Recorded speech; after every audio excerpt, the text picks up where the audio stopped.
स्वागत है आपका अज्ञात दुनिया मोटिवेशन चैनल में। एक बार एक साधु को राजसी सुख भोगने की इच्छा हुई। अपनी इच्छा की पूर्ति हेतु उसने लक्ष्मी जी की कठोर तपस्या की। कठोर तपस्या के फलस्वरूप लक्ष्मी ने उस साधु को राज सुख भोगने का वरदान दे दिया।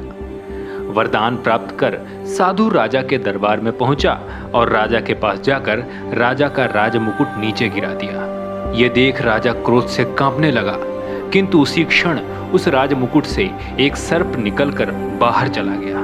ये देखकर राजा का क्रोध समाप्त हो गया और प्रसन्नता से उसने साधु को अपना मंत्री बनाने का प्रस्ताव रखा।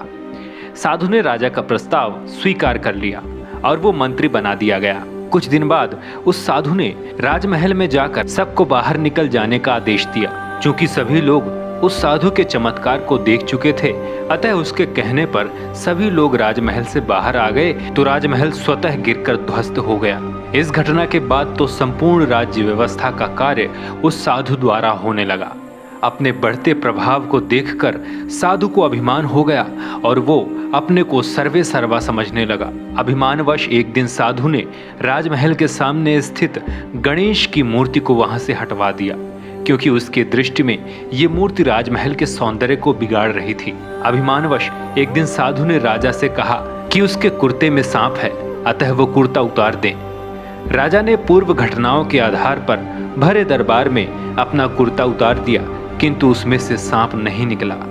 फलस्वरूप राजा बहुत नाराज हुआ और उसने साधु को मंत्री पद से हटाकर जेल में डाल दिया। इस घटना से साधु बहुत दुखी हुआ और उसने पुनः लक्ष्मी की तपस्या की।